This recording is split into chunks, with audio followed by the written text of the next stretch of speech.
आपको सच्ची बात कड़वी लग रही है। आज मैं आपको सच्ची बात बता रहा हूँ, आपको तकलीफ हो रही है। फिर किसान की जमीन कैसे जा सकती है? आज मैं यहाँ पर घोषणा करता हूँ, अगर जमीन किसान की 1 इंच जमीन जाने का अगर इसमें प्रावधान हो तो मैं मंत्री पद से अभी इस्तीफा दे दूं और हमेशा के लिए राजनीति छोड़ दूं। इस तरह से किसानों को गुमराह ना करें। मंत्री पद से अभी इस्तीफा दे दूं और हमेशा के लिए राजनीति छोड़ दूं। इस मंत्री पद से अभी इस्तीफा दे दूं और हमेशा के लिए राजनीति छोड़ दूं। ये सुनना नहीं चाहते। सच्ची बात हमेशा कड़वी होती है। कॉन्ट्रैक्ट फार्मिंग के अंदर किसान को गुमराह किया जा रहा है कि किसान की जमीन चली जाएगी। खरीदी के बाहर बेचने की हर व्यक्ति को आजादी होती है। आज मैं कहना चाहता हूं, मेरे पास में ये पेन है। पेन बनाने वाली कंपनी कहीं पर भी अपने पेन को बेच सकती है, चाहे वो देश के अंदर बेचे चाहे विदेश के अंदर बेचे। ये पेपर बनाने वाली कंपनी कहीं पर भी बेच सकती है, लेकिन एक सुई बनाने वाला भी कहीं पर भी बेच सकता है। लेकिन मेरा अन्नदाता, मेरा धरती पुत्र किसान, रात दिन खेत में काम करने वाला, पानत करके काम करने वाला, अपने उत्पादन को मनचाहे स्थान पर मनचाहे व्यक्ति को नहीं बेच सकता था। उसको आजादी नहीं थी। क्यों आजादी नहीं दी मिली इतने साल तक? किसान को किसी बात की, इस बात की स्वतंत्रता नहीं थी।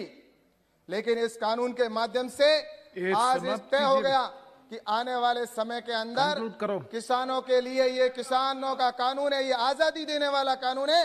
अब वो किसान मनचाहे व्यक्ति को मनचाहे स्थान पर किसी भी स्थान पर बेच सकता है। इस कानून के अंदर ये प्रावधान किया गया है। और किसी प्रकार का किसान को टैक्स नहीं चुकाना पड़ेगा।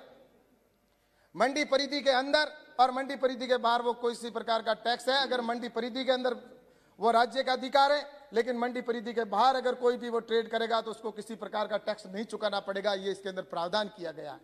इस बात की इसमें स्वतंत्रता दी गई है। और दूसरा, मैं कॉन्ट्रैक्ट फार्मिंग पे आना चाहूंगा। कॉन्ट्रैक्ट फार्मिंग के अंदर किसान को गुमराह किया जा रहा है कि किसान की जमीन चली जाएगी। अभी मैं मुख्य 2 मिनट, ज्यादा नहीं, 5 मिनट में, 2-3 मिनट में पूरी बात करूंगा। कॉन्ट्रैक्ट फार्मिंग के अंदर मैं बताना चाहूंगा कि कॉन्ट्रैक्ट फार्मिंग के अंदर किसान अपनी फसल को बोने से पहले अपनी रेट तय कर पाएगा कि किस रेट के अंदर मेरा उत्पादन बिकेगा। आपको बताना चाहता हूं, जिस तरह से सभापति महोदय जी, किसान अपने उत्पादन के अंदर, मैं एक उदाहरण देकर यह बात पूरी करूंगा, बात बताऊंगा कि एक अनार का अगर कोई व्यापारी है और अनार के व्यापारी और किसान के बीच में एक एग्रीमेंट हो गया 100 रुपए के स्टाम्प पर, और 100 रुपए के स्टाम्प पर एग्रीमेंट होने के बाद अगर रेट मान लो उसने तय की कि मेरे से अनार की रेट 30 रुपए है, और अगर उसकी रेट घट जाती है और रेट अगर 20 रुपए हो जाती है, तो व्यापारी बाध्य है कि उसको 30 रुपए के अंदर उसके अनार को खरीदना ही होगा, अन्यथा उसके ऊपर 150% की पेनल्टी लगेगी। ये इस कानून के अंदर किया गया। और वहीं पर अगर रेट बढ़कर अगर 50 रुपए हो जाती है, अनार की रेट अगर 50 रुपए हो जाती है, तो उसके अंदर किसान स्वतंत्र है। किसान बढ़ी हुई दर पर 50 रुपए में दूसरे व्यापारी को बेच सकता है। उसके खिलाफ कोई कानूनी कार्रवाई नहीं होगी। ये इस कानून के अंदर किया गया। और पंजाब में बंद कर देते। और वहीं पर मैं आपको बताना चाहूंगा सभापति महोदय जी, इसके अंदर एक बात और कहना चाहूंगा। इसमें अगर व्यापारी और किसान अगर वहां पर कोई करार के अंदर विवाद हो जाता है, एसडीएम के पास में उसकी सुनवाई का प्रावधान रखा गया है। एसडीएम अगर सुनवाई के अंदर वो अगर उसने एडवांस पैसा लिया है, अगर उसने एडवांस पैसा किसान ने लिया है तो उसको वापस देने का है, लेकिन उसमें भी किसान से पूछा जाएगा। एसडीएम पूछेगा ये पैसा तुमको कब देना। अगर वो कहे कि मैं इसको 6 महीने बाद में दूंगा तो 6 महीने बाद में दे सकता है। वो कहेगा मैं किस्तों में दूंगा तो किस्तों में दे सकता है। वो कहेगा मैं अगली फसल पे दूंगा तो अगली फसल पे दे सकता है। और अगर वो उस पर भी किसी प्रकार का ब्याज नहीं लगेगा। और इसके अतिरिक्त भी, बिट्टा जी सुनो, बिट्टू जी, मैं आपको अब आगे मुख्य बात आ रही है, आपको तकलीफ हो रही है। आपको मैं कह रहा हूं, आपको इसलिए तकलीफ हो रही है, आपको बताऊं कि अगर प्लीज आज मैं यह कह दूं, बिट्टू जी सुनो, माननीय सदस्य सुनिए, अगर इसके अतिरिक्त आपको सच्ची बात कड़वी लग रही है, आज मैं आपको सच्ची बात बता रहा हूं, आपको तकलीफ हो रही है। आपको ये कानूनों की जानकारी नहीं थी, इसलिए आप वैसे बोल रहे थे। मैं आज पूरी बात करता हूं। सभापति महोदय जी, इसमें अगर व्यापार किसान अगर एडवांस पैसा दिया हुआ वापस नहीं भी देता है तो भी उसके प्लीज। खिलाफ कोई कानूनी कार्रवाई एसडीएम नहीं कर सकता, इस कानून के अंदर है, तो फिर किसान की जमीन कैसे जा सकती है?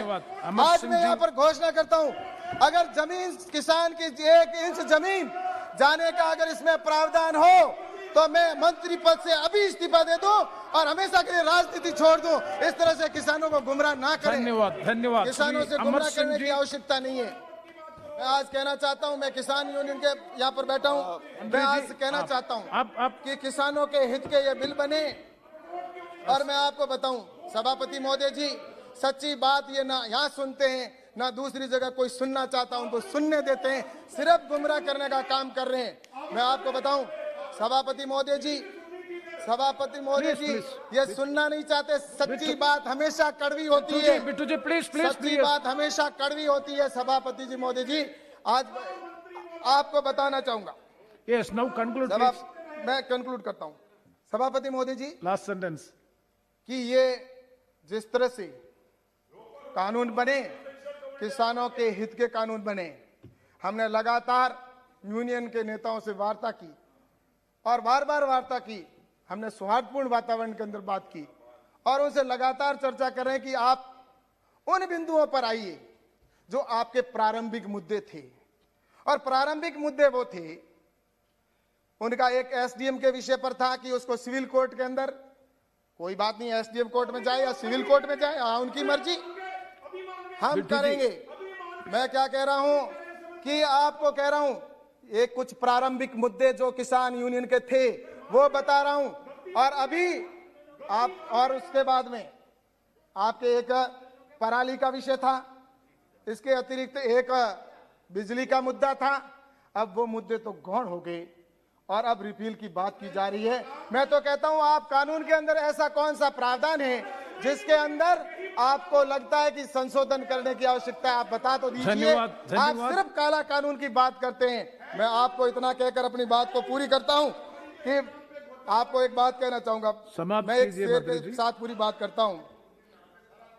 किसानों की जिंदगी खुशहाल बनाने चल पड़े हैं, किसानों की जिंदगी खुशहाल बनाने चल पड़े हैं, कहीं भी कभी भी बेचने अपना माल बताने चल पड़े हैं, कहीं भी कभी भी बेचने अपना माल बताने चल पड़े हैं।